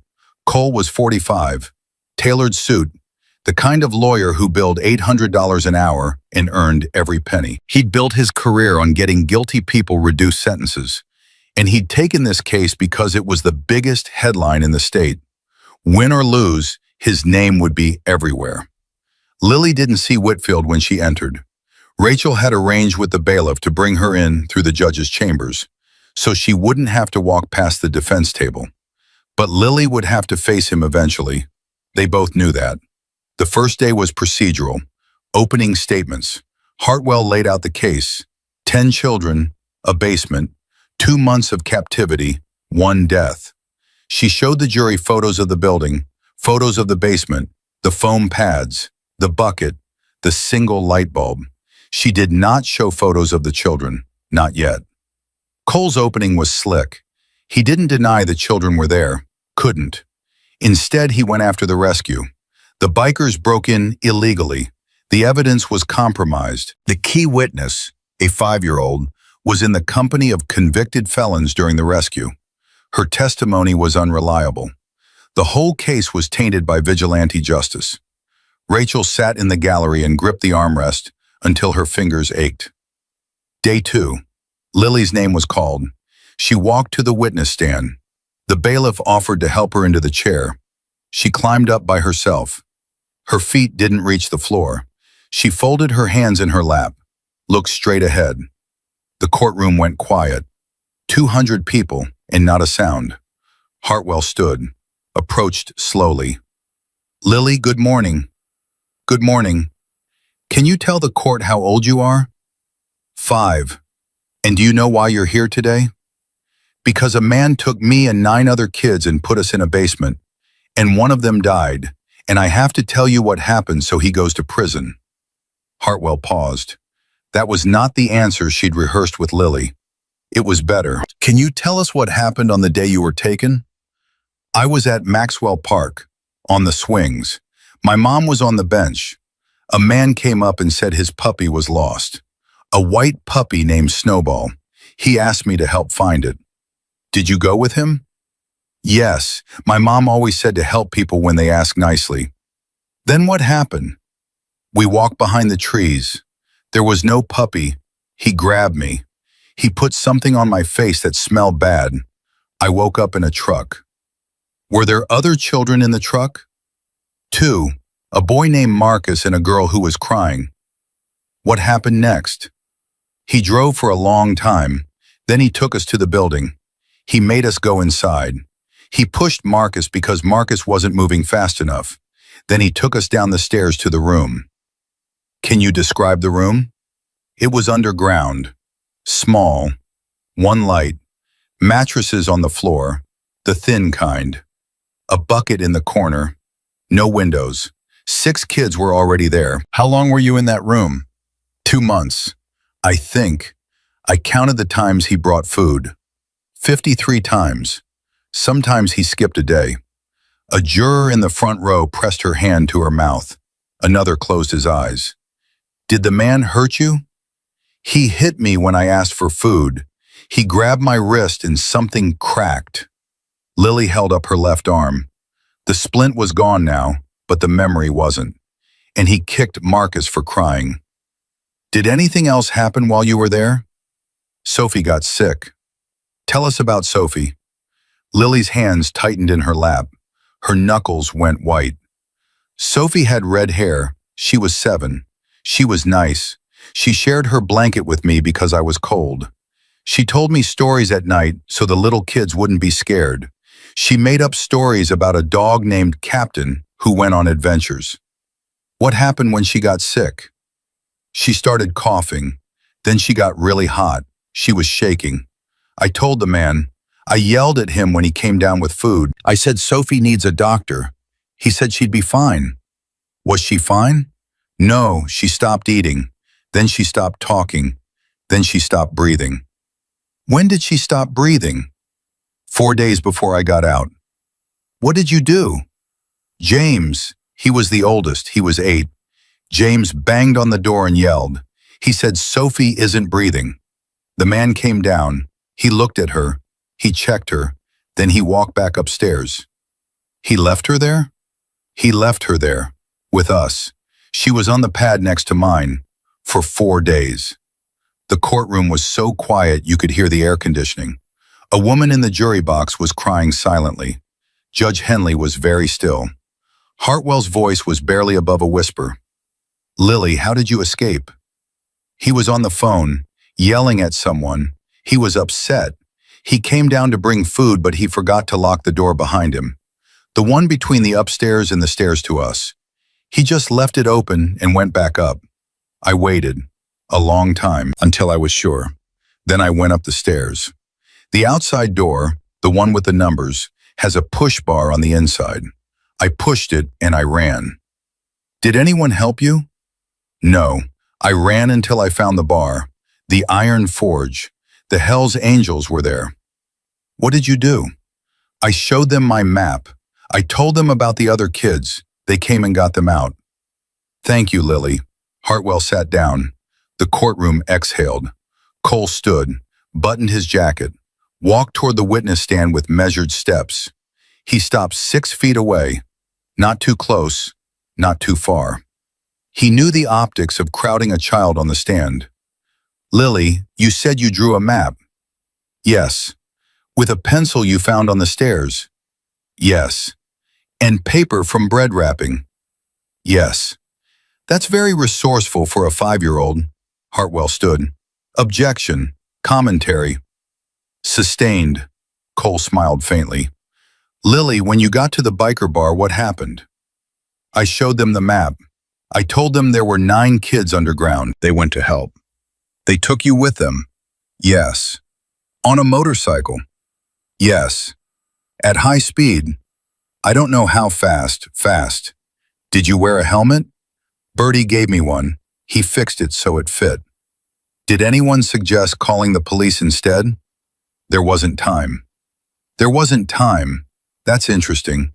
Because the police station on Ridgemont Avenue is 4 miles from the building on Harwell Road. The biker bar is 7 miles from the building. They actually drove farther to get there than the police would have." Lily stared at him. "But they came right away. They didn't ask me to fill out papers. They didn't make me wait. They just came." Cole shifted. "Lily, did any of the bikers tell you what to say to the police?" "No." "Did they tell you what to say in court?" "No." "Did Roach, Thomas Bowen, did he tell you to say nice things about him?" "He told me to tell the truth. He said don't leave anything out and don't protect them." "He said don't protect them?" "Yes." "Why would he say that unless he knew he'd done something wrong?" Lily's eyes locked onto Cole's. "He said it because he's honest. He knew what they did was against the rules. He just cared more about the kids than the rules." Cole stepped back. Something flickered across his face. Surprise, maybe. Or the realization that cross-examining a 5-year-old who'd survived a basement was not going to win him any points with the jury. "Lily, isn't it possible that you're remembering some of these details wrong? You were very scared.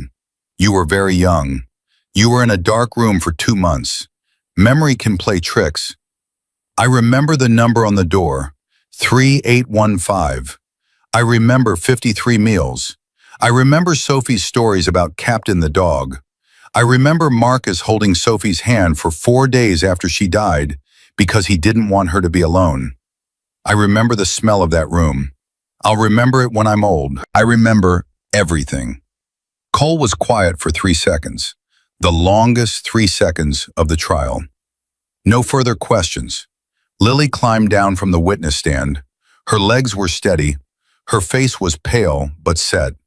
She walked past the defense table, and for the first time she saw Whitfield up close. He was looking at her. His expression was strange.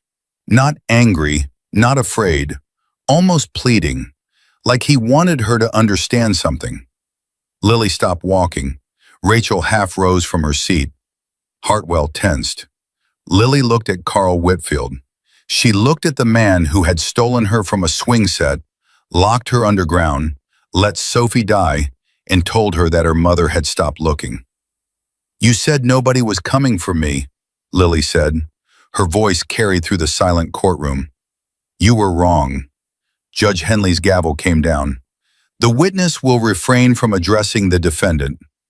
Lily turned and walked to her mother. Rachel caught her, pulled her into the hallway, held her so tight that Lily could feel her mother's heartbeat hammering through her whole body. "You did it," Rachel whispered. "It's over. You did it." But it wasn't over. Not yet. The trial continued for 5 more days. Other witnesses testified, the other children who were old enough, the paramedics, the FBI agents, Detective Torres. The forensic evidence was presented. Whitfield's phone records showed searches that made jurors visibly sick. The medical examiner testified about Sophie Reeves. Cause of death was untreated pneumonia, entirely preventable with basic medical care. Sophie's parents were in the courtroom. Her father, a construction worker named Dan Reeves, sat in the 3rd row every single day. He never spoke, never moved, just sat there, hands folded, watching the man who had let his daughter die. Her mother, Karen Reeves, testified on day 4. She described the morning Sophie disappeared. A school bus stop, 7:15 a.m. Karen had turned around for 10 seconds to grab Sophie's lunch from the kitchen counter. When she came back, Sophie was gone. 10 seconds, Karen said on the stand. I was gone for 10 seconds. The defense had no meaningful counter to the evidence. Cole tried. He hammered on the illegal entry, the compromised chain of custody, the biker's criminal records. He called Diane Phelps from social services, who testified that Lily had been emotionally reactive when questioned about the bikers and had shown signs of attachment to her rescuers that could indicate suggestibility. Marchetti, sitting in the gallery, shook his head. He'd deal with that testimony later, in the biker's trial. For now, it was Hartwell's fight. Hartwell demolished it on redirect. She asked Diane a single question. Ms. Phelps, in your professional opinion, is it abnormal for a child to feel attachment toward the people who rescued her from 2 months of captivity? Diane hesitated. No, it's not abnormal. No further questions. Closing arguments came on day 7. Hartwell was methodical and devastating. She walked the jury through every piece of evidence, every child, every injury, every day in that basement. She put Sophie Reeves' school photo on the screen, a girl with red hair and a gap-toothed smile, wearing a purple dress for picture day. Sophie Reeves was 7 years old, Hartwell said. She got sick in a basement where no doctor would come because the man who put her there decided she wasn't worth saving. She died surrounded by other children who banged on the door and begged for help that never came. She turned to the jury. Carl Whitfield took 10 children. He imprisoned them underground. He starved them. He beat them. He let one of them die. And when a 5-year-old girl escaped and brought help, the help that came wasn't in uniform. It didn't carry badges. It carried tire irons and leather vests and the simple, fundamental belief that you don't leave children in the dark. She paused. The defense wants you to focus on how those children were rescued. I'm asking you to focus on why they needed rescuing. Cole's closing was shorter. He didn't deny the crimes. He couldn't.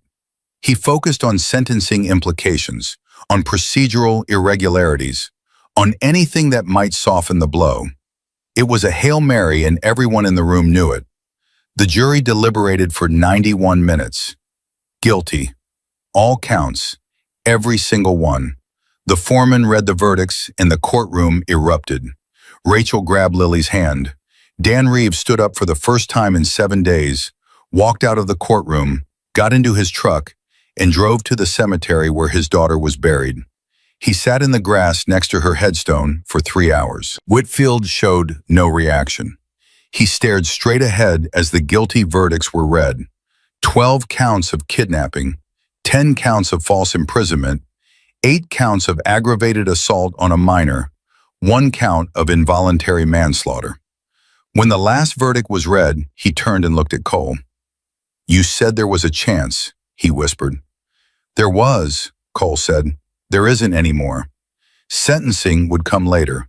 The judge scheduled it for October, but the number being discussed in legal circles was 47 consecutive life sentences. Carl Whitfield would die in prison. Lily heard the verdict from Hartwell, who called Rachel's phone while they sat in the car in the courthouse parking lot, having left before the jury returned. Guilty, Hartwell said. Every count. Rachel closed her eyes. Tears ran down her face. Lily sat in the back seat, seatbelt on, hands in her lap. What did she say? He's guilty, baby, on everything. Lily nodded. She looked out the window. Good. Rachel waited for more. There wasn't more. They drove home in silence. Rachel kept glancing in the rearview mirror. Lily stared out the window, watching the world go by.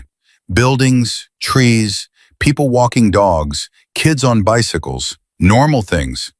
Things she'd missed for 2 months. At a red light, Lily spoke. Mom? Yeah? Does Roach know? I'm sure he will soon. Can we tell him? Rachel gripped the steering wheel. The light turned green. She drove. Please, Mom. Rachel pulled into their apartment complex, parked, turned off the engine, sat there. I don't have his number, she finally said. Pete does. Pete Marchetti. He's Roach's lawyer. Rachel looked at her daughter in the rearview mirror, 5 years old, directing legal communications. She almost laughed. Almost. She called Marchetti. He answered on the first ring. I heard, he said, guilty across the board. Lily wants to talk to Roach. Is that possible? Marchetti was quiet for a moment. Technically, I'd advise against direct contact before our trial. But off the record, hold on. There was a muffled sound, voices. Then a different voice came on the line, deeper, rougher. Hello? Roach, it's Lily. Silence, then, hey kiddo. They said guilty on everything. I heard. You did that. We did that. Roach was quiet for a long time. When he spoke again, his voice was thick. How you doing, Lily? For real. I sleep with the lights on. I draw the building a lot. But I'm eating more. And Mom doesn't let me out of her sight. Good. That's good. Your trial is next month. It is. I'm going to tell the truth. I know you will. Roach? Yeah? Are you scared? Another pause. A little, but not for me. I'm scared they'll use what we did to hurt the case against him, to give him an appeal, to let him get out someday. He won't get out. 47 life sentences. That's what the TV said. Where'd you learn about life sentences? I watch the news now. Mom doesn't like it, but I do. Roach made a sound that might have been a laugh, short, quiet. You're something else, Lily Dawson. I know, that's what everybody keeps telling me. Because it's true. Listen, I gotta go, but you take care of yourself and tell your mom I said thank you. For what? For raising a kid who walks 2 miles barefoot to save 9 strangers. That doesn't happen by accident. Lily looked at her mother. Rachel was gripping the steering wheel with both hands, tears streaming. I'll tell her, Lily said. Good. Goodbye, Lily. Bye, Roach. The line went dead.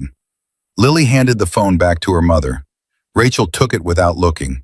She was staring straight ahead through the windshield at the parking lot of their apartment complex. A normal parking lot, normal cars, normal world. He said thank you, Lily said, for raising me. Rachel broke. She put her head on the steering wheel and sobbed. Deep, shaking, uncontrollable sobs that came from a place so far down she didn't know it existed until now. Lily unbuckled her seatbelt, climbed between the front seats, and put her arms around her mother's neck. She held on. Tight. The way she'd held on to Bertie's jacket on the motorcycle. The way she'd held on to Sophie's blanket in the dark. It's okay, Mommy, she said. We're okay. They sat in the car for 20 minutes. Then Rachel wiped her face, picked up her daughter, and carried her inside. That night, for the first time since coming home, Lily didn't wake up at 3 a.m. She slept through until morning.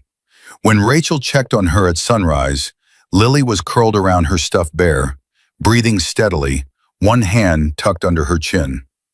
On the nightstand, next to a cup of water and a purple crayon, was Lily's latest drawing. Not the building, not the courtroom, not the motorcycles. A house. Their house. With 2 stick figures in front, a tall one and a small one, both smiling. Above them, a large yellow sun.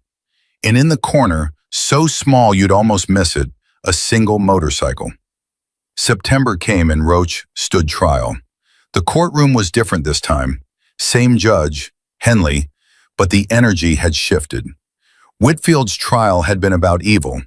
This one was about the people who'd stopped it. And nobody in that room knew how to feel about that. Roach sat at the defense table in a dark suit Marchetti had made him buy. No vest, no patches. His silver hair was pulled back neat. He looked wrong without the leather, smaller somehow, older. Gunner sat behind him in the gallery, also in a suit, looking like a bear stuffed into a phone booth. Bull, Bertie, Deacon, and 15 others filled 2 rows, all in suits, all uncomfortable, all facing felony charges for saving 8 children. The prosecution's case was straightforward. Assistant DA Robert Fenn, young, ambitious, clearly unhappy about being assigned this case, laid it out in his opening. The Hells Angels entered private property without a warrant. They assaulted Carl Whitfield. They brought a 5-year-old child on a motorcycle into an active crime scene. These were crimes. The law doesn't have an exception for good intentions. Marchetti's opening was 4 minutes long. He stood in front of the jury, hands in his pockets, and said, "My granddaughter Maya spent 3 months in a basement. She's 7. She weighs 41 pounds because a man starved her. She's alive because the men sitting at that table didn't wait for permission to save her. The prosecution wants you to punish them for that. I'm asking you to look at what they actually did and decide if this country still believes that protecting children matters more than protecting procedure." He sat down. The courtroom was silent. Fenn called his witnesses. Sergeant Holt testified about arriving on scene and finding the bikers already inside. Diane Phelps testified about Lily's emotional attachment to her rescuers. A use of force expert testified that Bull's takedown of Whitfield constituted assault. Marchetti cross-examined each one with surgical precision.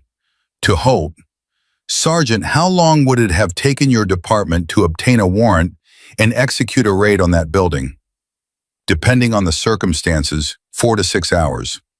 And in your professional opinion, what might have happened to those children in 4 to 6 hours if the suspect had discovered one of them was missing?" Holt paused. "I can't speculate." "I think you can. You've been in law enforcement for 22 years. A suspect with 9 captive children discovers one has escaped and might bring help. What does he do?" Fenn objected. Henley overruled.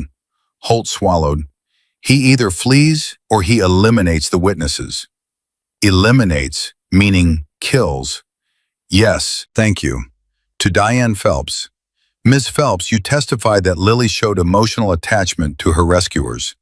In your 30 years of experience, have you ever encountered a kidnapping victim who didn't feel attached to the person who saved them?"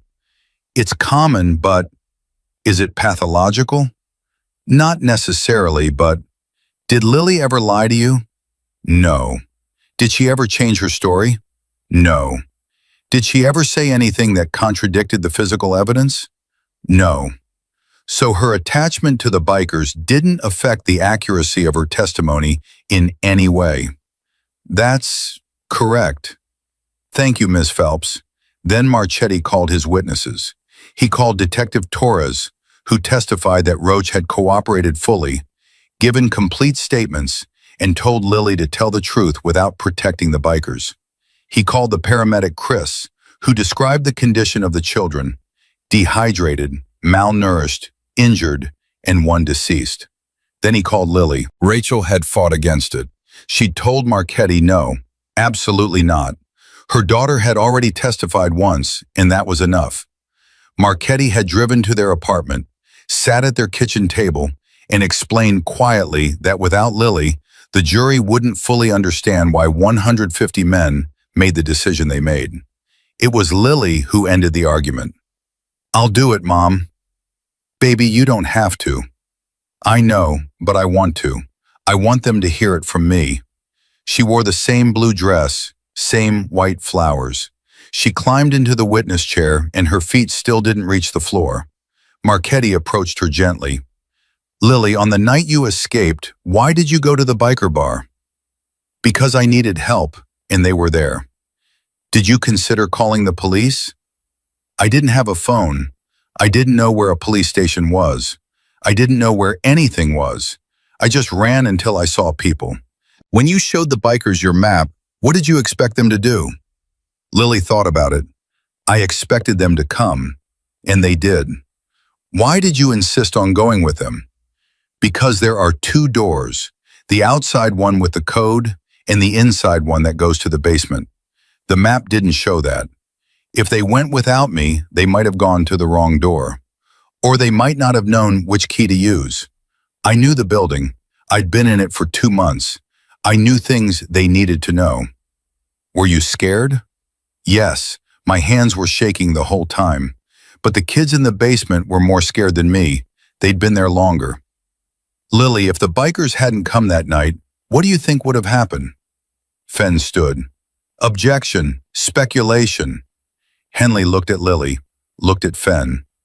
I'll allow it. The witness has direct knowledge of the circumstances. Lily looked at Marchetti. He would have found out I was gone. He checked every night before he slept. He would have come downstairs and found me missing. And then, she stopped, her hands twisted in her lap. He wouldn't have let the others talk about it. He couldn't risk them telling someone. What do you mean by that? I mean they would have ended up like Sophie. The courtroom went dead. A juror in the back row put his hand over his mouth. Another was gripping the armrest of her chair so hard her knuckles were white. Marchetti let the silence hold for 5 full seconds. Then, no further questions. Fen stood for cross-examination. He looked at Lily. Lily looked back. He opened his mouth, closed it, looked at the jury, looked at Lily again. No questions for this witness. He sat down. He knew. Every person in that room knew. You don't cross-examine the child who crawled out of hell. Marchetti's closing argument lasted 12 minutes. He didn't raise his voice once. He didn't need to. The prosecution has proven, beyond any doubt, that my clients broke the law. They entered private property without authorization.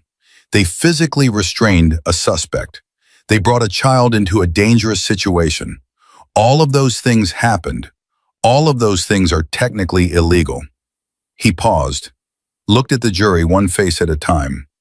But the law also asks you to consider context, to consider necessity, to consider what a reasonable person would do when a barefoot, bleeding 5-year-old girl walks up to you at 10 o'clock at night and tells you there are 9 children locked underground, and you have an hour before the man who put them there finds out she's gone. He walked closer to the jury box. What would you have done? Would you have called 911 and waited 4 to 6 hours for a warrant? Would you have told her to sit tight while you filled out paperwork? Or would you have done exactly what these men did, which is get on your bikes and go? He turned and looked at Roach. Thomas Bowen is not a perfect man. None of these men are. They have records. They have histories. They are not the people you'd put on a poster for community service. But on the night of June 8th, when a child needed help and no one else was there, they were the ones who answered. They were the ones who carried 8 children out of a hole in the ground. They were the ones who held a 3-year-old boy against their chest while he cried. They were the ones who stood in the dark, 150 strong, making sure no one else got hurt. He walked back to the defense table, put his hand on Roach's shoulder. You can convict these men. The law gives you that right. But before you do, ask yourself one question. If your child was in that basement, your grandchild, your niece, your neighbor's kid, would you want someone to wait for a warrant, or would you want someone to come? He sat down. The jury deliberated for 4 hours and 11 minutes, the longest 4 hours of Roach's life. He sat in a holding room with Marchetti, drinking bad coffee, saying nothing. Gunner paced. Bull sat motionless, staring at the wall. Bertie turned a coin over and over in his fingers. The bailiff came. Jury's back. They filed into the courtroom. Lily and Rachel were in the gallery.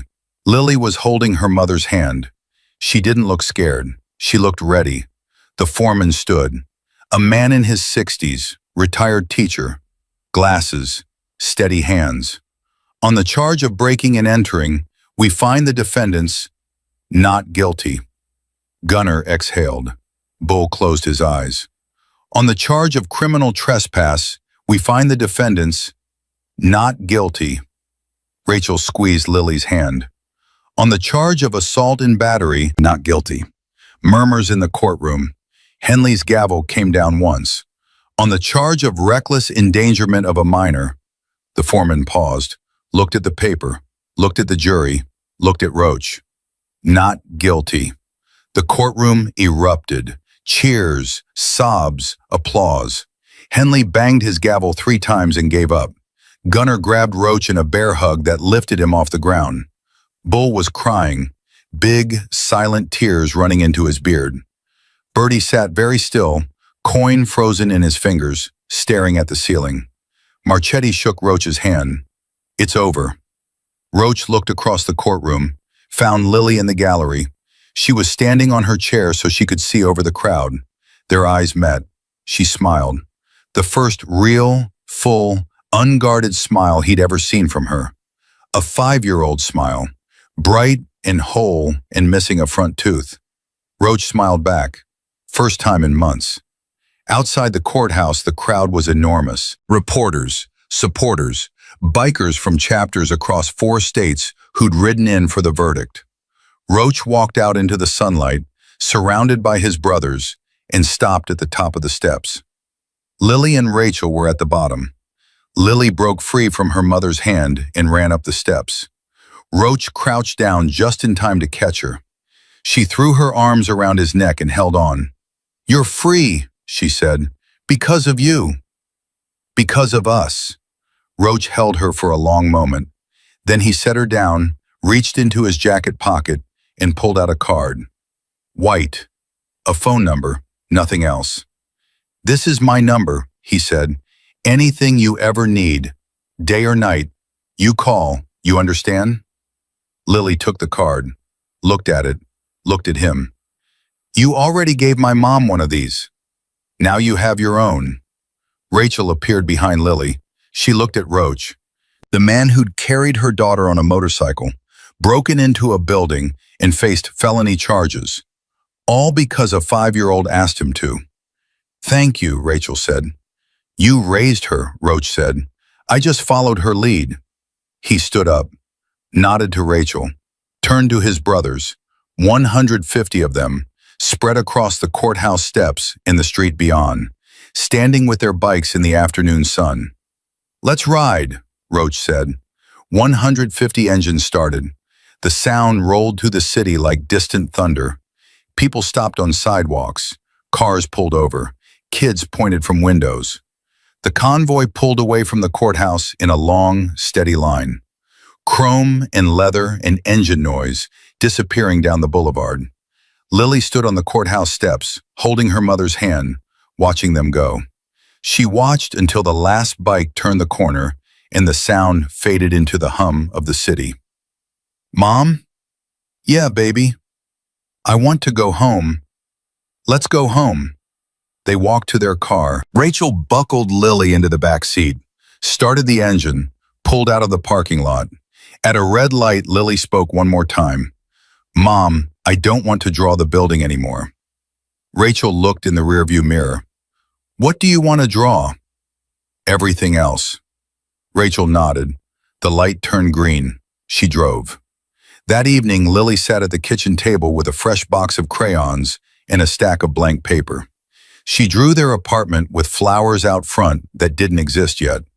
She drew the sun, big and yellow, taking up half the sky. She drew herself on a swing set, smiling, arms stretched wide. And in the corner of every drawing, small, steady, always there, she drew a single motorcycle.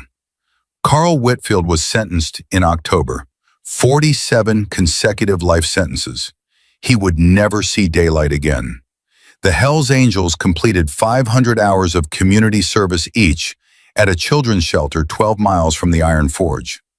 They still ride by Lily's school every morning. She waves. They wave back. 8 children went home to their families. One family buried their daughter under a stone that reads, "Sophie Reeves, age 7, beloved." Lily Dawson started first grade in September. Her teacher says she's the quietest kid in class, but draws the most detailed pictures anyone has ever seen. She always includes motorcycles. She always draws the sun. Some people asked if the bikers were heroes or criminals. Lily never understood the question. To her, it was simple. She walked out of the dark, and they were there. She asked for help, and they came. That's not heroism or vigilantism or any other word adults use to complicate things. That's just what people do when children are in danger and the clock is running out. They come. If you made it to the end of this story, drop a comment and tell us, were the Hells Angels right or wrong? Does justice always have to come through the system? Or does it sometimes ride in on 150 motorcycles at 10 o'clock at night because a 5-year-old girl was brave enough to ask? Subscribe and hit that bell. We'll see you in the next one.